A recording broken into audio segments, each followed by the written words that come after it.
प्रतीत्य समुत्पाद का सिद्धांत या पटिच्च समुप्पाद का सिद्धांत, डिपेंडेंट ओरिजिनेशन कह लें या डिपेंडेंट अराइजिंग कह लें या इंटरडिपेंडेंट कोअराइजिंग कह लें, लेकिन प्रतीत्य समुत्पाद का सिद्धांत बहुत जटिल है और इस जटिल सिद्धांत को नहीं समझ पाने की वजह से, इस पर विचार नहीं करने की वजह से एक मान्यता पैदा होती है और यह मान्यता अनंत जन्मों तक एक जीव को संसार में, इस भवलोक में फंसा कर रखती है। प्रतीत्य समुत्पाद के सिद्धांत को नहीं समझने के कारण ही बुद्ध ने कहा कि हम अनंत काल से भव चक्र में फंसे हुए हैं। हम जन्म लेते हैं और जीवन भर इस कारण कार्य के सिद्धांत को नहीं समझने की वजह से यहां फंस जाते हैं। और जिस भी व्यक्ति ने, बुद्ध ने कहा कि जिस भी व्यक्ति ने प्रतीत्य समुत्पाद के सिद्धांत को समझा वह धम्म हो सकता है। प्रतीत्य समुत्पाद का सिद्धांत इस चीज पर गहरे में विचार करता है और गहरे में दबाव डालता है कि हर चीज क्षणभंगुर है, उत्पन्न होती है और नष्ट हो जाती है और हर चीज कारण और कार्य के सिद्धांत पर चलती है।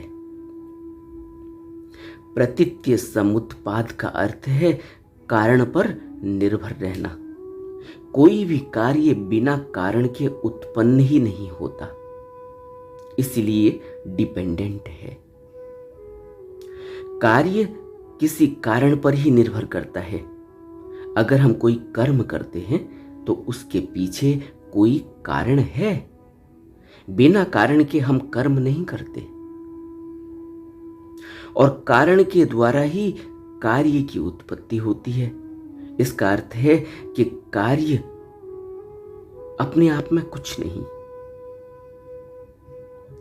यदि वह यथार्थ होता तो उत्पन्न होने की कोई आवश्यकता नहीं थी।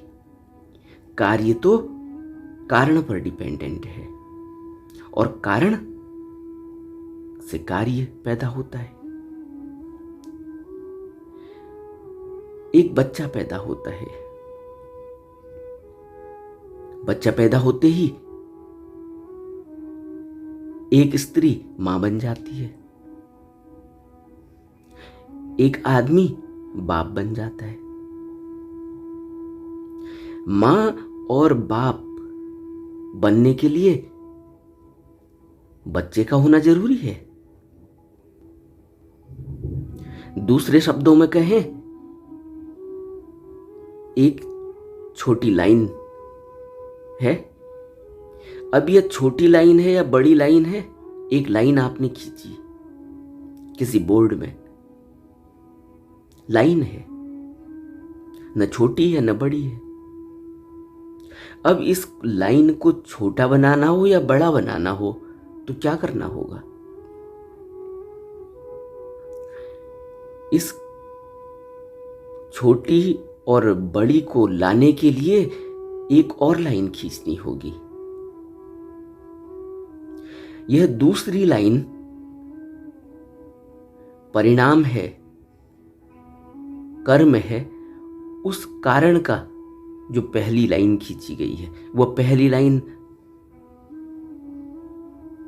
अपने आप में कुछ नहीं है जब तक यह दूसरी लाइन नहीं खींची गई। अब यह दूसरी लाइन खींचते ही यह पता चल रहा है कि क्या छोटा है और क्या बड़ा है।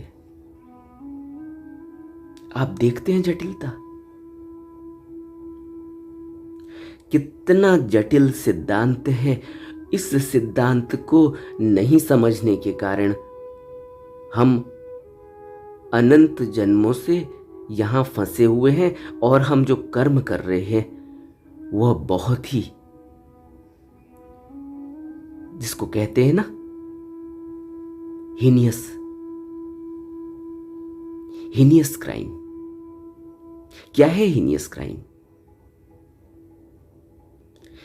मैं कहता हूं मैं बौद्ध हूं। क्या मैं बौद्ध हूं? मैं कहता हूं मैं हिंदू हूं। क्या मैं हिंदू हूं? अब हमें विचार करना होगा, कहां हूं मैं बौद्ध और कहां हूं मैं हिंदू और कहां हूं मैं मुसलमान? अगर मैं यहां किसी आयरलैंड में चले जाऊं तो क्या मैं बौद्ध हूं? मैं किसको कहूंगा मैं बौद्ध हूं?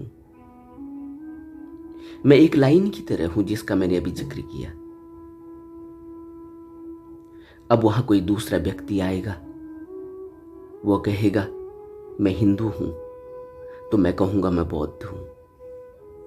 अब बौद्ध होने की धारणा हिंदू से पैदा हुई और हिंदू होने की धारणा बौद्ध से पैदा हुई। जब मनुष्य पहली बार यहां आया होगा इस सृष्टि में, तो क्या था? वो हिंदू था या बौद्ध था या मुसलमान था? और इस हिंदू, मुसलमान, बौद्ध, ब्राह्मण, शूद्र, वैश्य, काला रंग, गोरा रंग, अमेरिका, पाकिस्तान, हिंदुस्तान, चाइना, क्या ये कुछ है? और हमने अपने अनंत जन्म, जिनका कोई हिसाब नहीं है, अगर कोई कहीं से हिस्ट्री निकाल के हमें दिखाए तो हमें पता चलेगा कि हमने अपने अनंत जन्म सिर्फ इन बातों में गंवा दिया। हम मूर्ख हैं या समझदार हैं? क्या हैं हम? क्या हमारी स्थिति ऐसी नहीं कि एक नाली का कीड़ा दूसरी नाली के कीड़े को कहता है कि यह मेरी नाली बड़ी है, तुम इधर को मत आना? क्या हम इससे बड़े हुए कभी?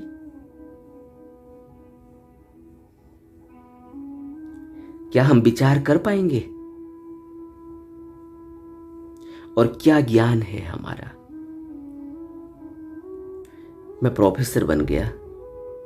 यह प्रोफेसर बनने का अहंकार मैं अब पूरी दुनिया में फैलाता हूं। आगे से प्रोफेसर लिखता हूं, आगे से डॉक्टर लिखता हूं, आगे से सीए लिखता हूं। और यह प्रोफेसर या डॉक्टर या सीए है कहीं? इसलिए बुद्ध से जब प्रश्न पूछा गया कि आध्यात्मिक उन्नति के लिए क्या ऐसी चीज है, क्या एक ऐसी वस्तु है जिससे छुटकारा पाना चाहिए, तो बुद्ध ने कहा अपने अहम भाव से।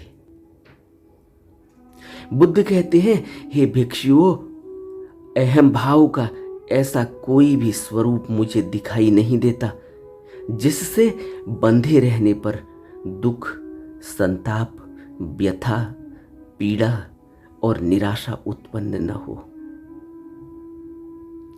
इस चेतन शरीर से और समस्त बाहरी पदार्थों से संबंधित अहम भाव को पूरी तरह त्याग देने से ही व्यक्ति को हर प्रकार के बंधन से छुटकारा मिलता है।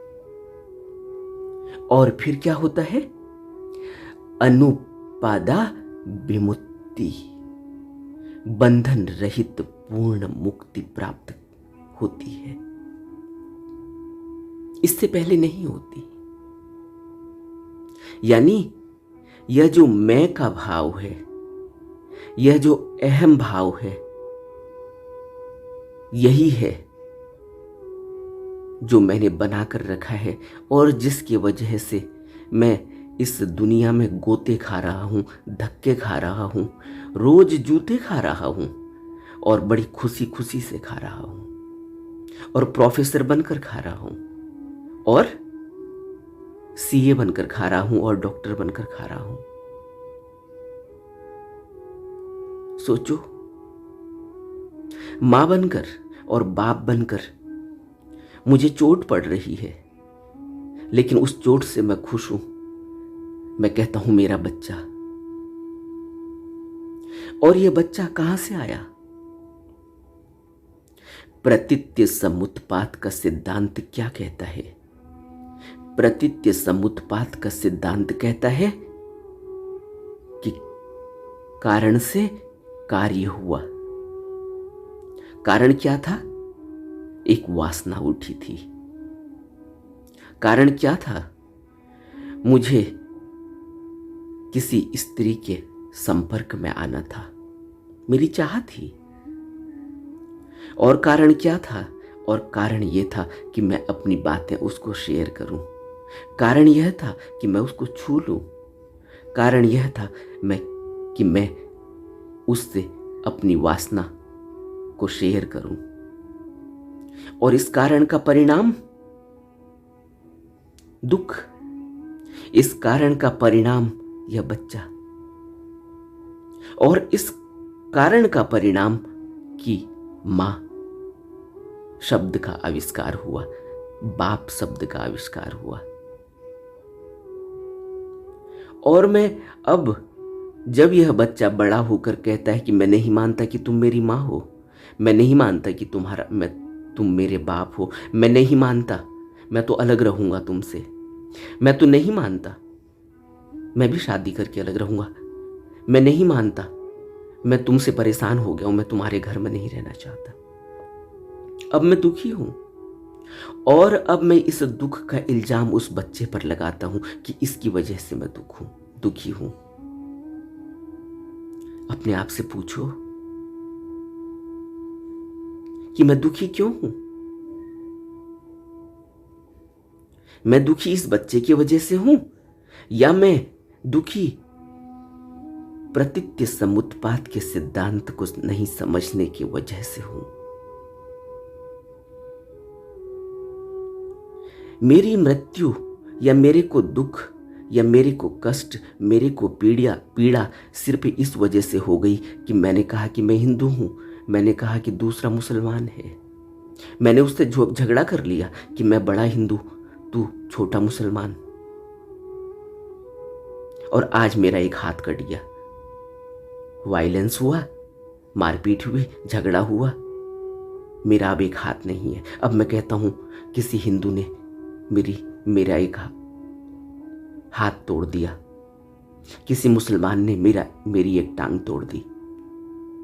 कौन हिंदू है? कौन मुसलमान है?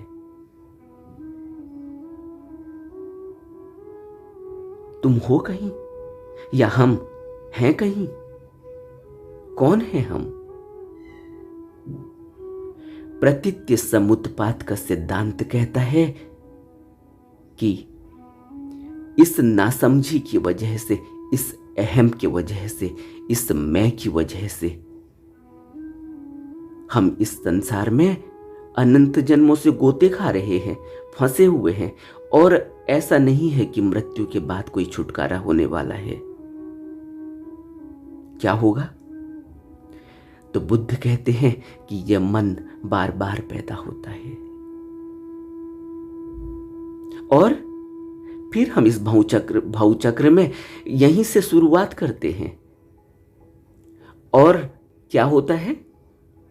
यह संस्कार हमें फिर किसी गर्भ से बाहर निकाल देते हैं और फिर एक शरीर मिल जाता है।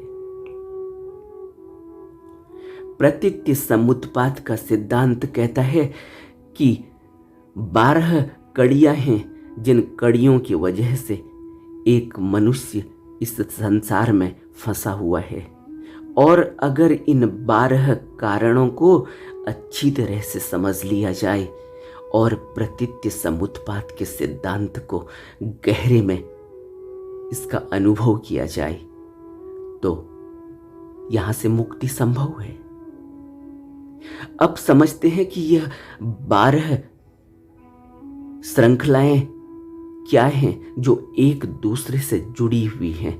डिपेंडेंट अराइजिंग, डिपेंडेंट ओरिजिनेशन, प्रतीत्य समुत्पाद का सिद्धांत। यह भावचक्र की श्रृंखला ऐसे ही चलती रहती है अनंत जन्मों तक। इसीलिए बुद्ध ने कहा कि कल्पों से यहां हैं। और कल्प की क्या परिभाषा बताई कि अगर 1 किलोमीटर गहरा, 1 किलोमीटर ऊंचा, 1 किलोमीटर लंबा और 1 किलोमीटर चौड़ा कोई पहाड़ को अगर किसी रेशमी वस्त्र से घिसने लगे तो जितना वक्त लग जाएगा इससे कहीं ज्यादा वक्त एक कल्प का है। मतलब यह है कहने का कि हमारी कल्पना में नहीं आएगा। और इतने संस्कार, इतने जन्मों के संस्कार हमारे ऊपर चढ़े हुए हैं और हम कहते हैं कि हम आत्मा हैं। क्या हम आत्मा को कभी जान पाएंगे? हम कहते हैं कि बुद्ध ने आत्मा की बात नहीं की, आत्मा को नकार दिया। हम कहते हैं कि बुद्ध ने भगवान को नकार दिया, परमात्मा को नकार दिया, ईश्वर को नकार दिया। क्या हम समझ पाएंगे? बुद्ध ने इस संदर्भ में कोई बात ही नहीं की। क्यों नहीं की? एक व्यक्ति जो दलदल में फंसा हुआ है, जिसके हाथ, पांव, नाक, मुंह, सर सब दलदल में फंस चुका है, जहां से सिर्फ दलदल में कोई चीज डुबाओ आप, तो जब वो चीज डूब जाती है तो क्या होता है, एक बुलबुले निकलते हैं बाहर को। देखा होगा आपने, या पानी में कोई चीज डूबती है तो बुलबुले निकलते, उन बुलबुलों से पता चलता है कि कोई डूब गया। तो हमारी क्या कोशिश रहती है कि जहां बुलबुला है उस बुलबुले में जाकर खोज की जाए। हम इस तरह से यहां फंस चुके हैं, इतने बुरे तरीके से डूब चुके हैं कि बुलबुले आ रहे हैं ऊपर को। बुद्ध हमें उस बुलबुले की तरह, बुलबुले से महसूस करते हैं कि यहां कोई डूबा हुआ है, वहां घुस के निकालने की कोशिश कर रहे हैं। और हम पूछते हैं बुद्ध से, आत्मा है पहले बताओ, परमात्मा है पहले बताओ। वह व्यक्ति जो व्यक्ति पूरा डूब चुका है, जिसका कोई अस्तित्व ही नहीं बचा अब, और वह व्यक्ति कहता है कि पहले बताओ कि आत्मा है, मैं तो आत्मा हूं। बुद्ध उस पर मुस्कुराते हैं। कैसे मुस्कुराते हैं? जैसे बुद्ध ने एक रास्ते में आनंद के साथ चलते हुए किसी सुअरिया की छोटी सी बच्ची पर मुस्कुराए थे, और आनंद ने पूछ लिया कि भगवान, इस सुअर के बच्चे पर आप मुस्कुराए, कारण? तो बुद्ध कहते हैं, यह कई जन्मों से जहां से यह आ रही है वहां यह किसी रानी की बेटी थी। बात हमारी समझ में नहीं आती। क्या हम समझ पाएंगे? और हम क्या अब बुद्ध को समझ पाएंगे? सोचो तो, हम बुद्ध को समझ पाएंगे या हम किसी गुरु को, किसी सतगुरु को समझ पाएंगे? और कितना आसान होता है कि अब गुरु कहां, अब बुद्ध कहां, हम कहां? प्रतीत्य समुत्पाद का सिद्धांत इसीलिए जटिल है क्योंकि इसकी 12 कड़ियां हैं, और इन 12 कड़ियों के कारण, इन 12 श्रृंखलाओं के कारण जो एक दूसरे से जुड़ी हुई हैं, हम यहाँ फंसे हुए हैं। और हमें पता ही नहीं चलता कि हम कौन हैं। और इन 12 कड़ियों का जिक्र करने से पहले यह बात भी समझ लेनी जरूरी है कि इन 12 कड़ियों की वजह से जब हम पैदा होते हैं तो हमें यह भी पता नहीं चलता कि हम कौन हैं, और फिर संस्कार लगने लगता है, फिर हम फंसने लगते हैं, पैदा होते ही फंसने लगते हैं जब हमें यही पता नहीं होता है कि हमारी माँ कौन है, बाप कौन है, हम कहाँ आकर पड़ गए हैं, किस घर में आ गए हैं, हम कौन हैं, हमें यही पता नहीं होता। तब संस्कार हमारे अंदर फिर से लगने शुरू हो जाते हैं। फिर जब नामकरण संस्कार होता है, उससे पहले भी संस्कार हो गए होते हैं। नामकरण संस्कार तो बहुत बाद में है। नामकरण संस्कार से पहले जिस समय गर्भ में जीव आता है और पता चलता है कि गर्भ में आ गया, उसी समय हिंदू संप्रदाय में 16 संस्कार जब बताए गए हैं तो उसमें यह भी एक संस्कार है कि गर्भ में जीव के आते ही, गर्भ में बीज पड़ते ही जब पता चलता है कि गर्भ ठहर गया है, उसी समय संस्कार हो जाता है। और उस संस्कार को पूरी विधि और विधान से किया जाता है। जो लोग ब्राह्मण परिवार में पैदा होते हैं वो अच्छी तरह से समझते हैं। यह भी एक प्रथा है।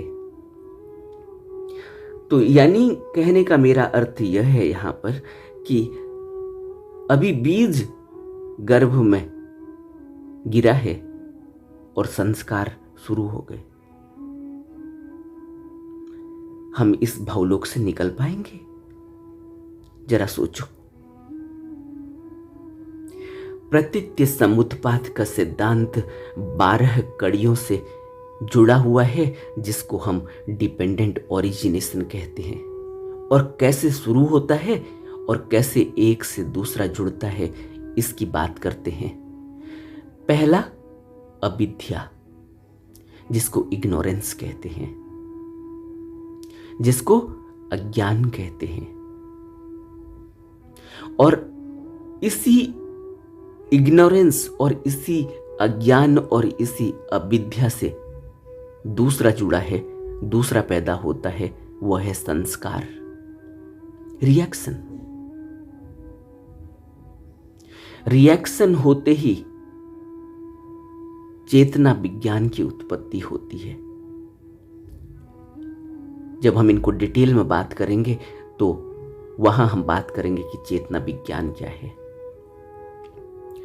अविद्या पहला, दूसरा संस्कार, और संस्कार लगते ही तीसरा विज्ञान पैदा होता है। विज्ञान जिसको पाली में कहा गया,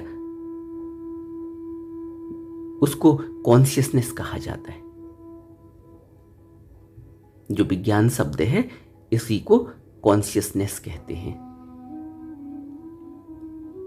अविद्या पहला, दूसरा संस्कार, संस्कार से विज्ञान यानी कॉन्शियसनेस, और इस कॉन्शियसनेस की वजह से मन और शरीर की उत्पत्ति हुई। कॉन्शियसनेस हमें कैसे पता चलती है? मन और शरीर के बिना कैसे पता चलेगा कि कॉन्शियस है, कॉन्शियसनेस है? विज्ञान के पैदा, कॉन्शियसनेस के पैदा होते ही मन और शरीर की उत्पत्ति होगी, यानी नाम रूप होगा। चौथा पैदा होगा, वह चौथा है नाम रूप, mind and matter. Mind and matter यानी दिखाई देगा, शरीर दिखाई देगा, कॉन्शियसनेस उसमें दिखाई देगी, हिलता हुआ दिखाई देगा। तभी तो पता चलता है ना कॉन्शियस है या अनकॉन्शियस हो गया, हिल नहीं रहा है, डुल नहीं रहा है। कैसे पता चलता है कि वो बेहोश हो गया? कैसे पता चलता है होश में? कैसे पता चलता है जीवित है? कैसे पता चलता है कि मरा है? कॉन्शियसनेस से। तो चौथा पैदा होता है नाम रूप, माइंड एंड मैटर। और जब नाम रूप पैदा हुआ, माइंड एंड मैटर पैदा हुआ, यानी शरीर पैदा हुआ, उसमें 6 इंद्रियां दिखाई देती हैं, महसूस होती हैं, उनकी उत्पत्ति होती है। और 6 इंद्रियां क्या हैं? 6 इंद्रियां हैं, 5 इंद्रियां और छठा मन। और 5 इंद्रियां क्या हैं? आंख है, नाक है, कान है, मुंह है, त्वचा जिससे स्पर्श करते हैं, और छठा मन।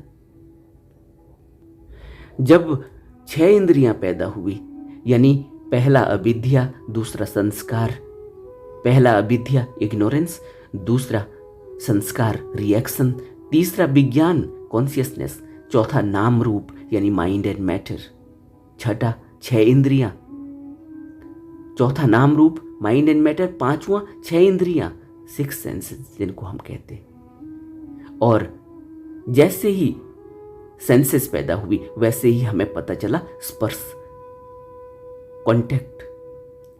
तो छठा स्पर्श, जैसे ही इंद्रियों से ही पता चलता है ना कि कुछ तरंगें उठ रही हैं मन में। कैसे पता चलता है आपको? मन ही बता रहा है ना कि कुछ हुआ, कहीं चोट लग, कहीं दर्द हुआ, कहीं खुशी मिली, कहीं स्पर्श हुआ। कौन बता रहा है? इंद्रियां अगर ना हो, काम न कर रही हो तो कैसे पता चलेगा? आंख काम नहीं कर रही हो तो आंख की इंद्री जो काम करती है पता नहीं चलेगा। तो छठा स्पर्श, स्पर्श जब होता है तब क्या होता है? तरंगों का पता चलता है, संवेदनाओं का पता चलता है। और सातवां संवेदना, सेंसेशंस पैदा होती हैं, चाहना पैदा होता है, नहीं चाहना पैदा होता है, क्या अच्छा लग रहा है, क्या बुरा लग रहा है, क्या ठीक है, क्या गलत है, यह मैं नहीं करूँगा, यह मैं करूँगा, यह मेरे को अच्छा है, यह मेरे को बुरा है, यह संवेदनाएं पैदा होती हैं। तो सातवां संवेदना, सेंसेशन। और आठवां तृष्णा, अब अवर्सन पैदा हो रही है, कुछ चीज दिख रही है तो तृष्णा उठ रही है, कहीं गहरी आसक्ति, अटैचमेंट पैदा हो रहा है। और यह अटैचमेंट से क्या होता है? उपादान पैदा होता है। तृष्णा से अटैचमेंट पैदा होती है। तृष्णा जब पैदा होती है तो वहां की तरफ को दौड़ लगती है, नहीं मुझे यह चाहिए, मैं अब अटैच हो रहा हूं इससे, मुझे यह कार का रंग पसंद आ गया, मुझे यह स्त्री पसंद आ गई, मुझे यह पुरुष पसंद आ गया। अब अटैचमेंट पैदा हो रहा है, अब बार बार उसको देखने को मन कर रहा है, झांक झांक के उसकी आंखों में आंख डाल के हम देखते हैं। अटैचमेंट पैदा होती है, बार बार उस शोरूम में जाकर देखते हैं कि डमी में यह टंगी हुई है शर्ट अच्छी लग रही है, यह सूट बड़ा अच्छा लग रहा है जो डमी में टका है। देख रहे हैं आप? तृष्णा आठवां, और तृष्णा से अटैचमेंट पैदा हुआ नवां, जिसको हम उपादान कहते हैं। और अटैचमेंट से नवां, उससे पैदा होता है बिकमिंग, 10वां। बिकमिंग का मतलब है कि अब शुरुआत हुई, अब हम आगे को बढ़े, अब मूवमेंट हुई, अब बिकमिंग, अब कुछ बनेगा। भव यानी संसार की उत्पत्ति होगी, हमारे जन्म की उत्पत्ति होगी। और बिकमिंग यानी 10वां के बाद 11वां है जाति यानी बर्थ। अब जीव गर्भ में पड़ेगा, बीज पैदा होगा, बीज पैदा हुआ, बर्थ, गर्भ में आ गया। और जब गर्भ में आ गया और जो पैदा हुआ, जो 11वां है जाति यानी जिसको बर्थ कहते हैं, तो 12वां पैदा होगा, जो बर्थ हुआ, जिसका जन्म हुआ, अब उसकी मृत्यु होगी। 12वां जन्म, जरा और मरण, डिके एंड डेथ। इन 12 कड़ियों से यह पूरा प्रतीत्य समुत्पात का सिद्धांत पैदा होता है, समझा जाता है। और जिसने भी प्रतीत्य समुत्पाद का सिद्धांत समझ लिया उस व्यक्ति को धम्म कहा जा सकता है। यानी वह अब धम्म हो गया, यानी वह अब मुक्त हो गया, यानी वह अब धम्मकाई हो गया। उसने धम्मकाई को समझ लिया, यानी वह बुद्ध हो गया, यानी वह तथाता हो गया, यानी वह सबसे ऊपर हो गया।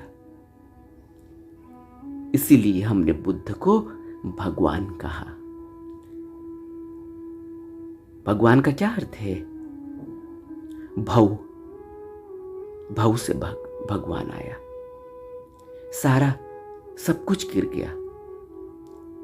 भव यानी बिकमिंग, यानी जन्म, उत्पत्ति सब गिर गई।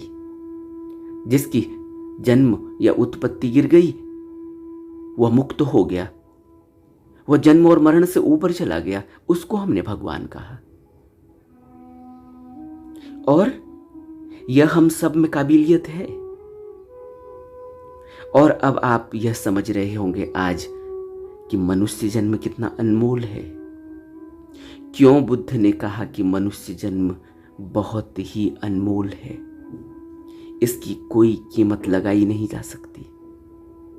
क्यों सभी बुद्ध पुरुषों ने कहा कि बड़े भाग मानुष तन पावा।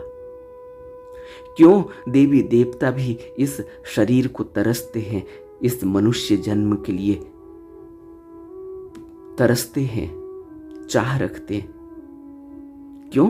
क्योंकि मनुष्य जन्म में ही प्रतीत्य समुत्पाद के सिद्धांत को समझा जा सकता है और इससे ऊपर उठा जा सकता है, और जन्म और मृत्यु से ऊपर उठकर, भव से ऊपर उठकर, बिकमिंग से ऊपर उठकर, मुक्त होकर भगवान बना जा सकता है। अब आप समझ रहे? अब बुद्ध क्या बात करें कि क्या परमात्मा है, क्या आत्मा है। अब बुद्ध क्या बात करें ईश्वर की।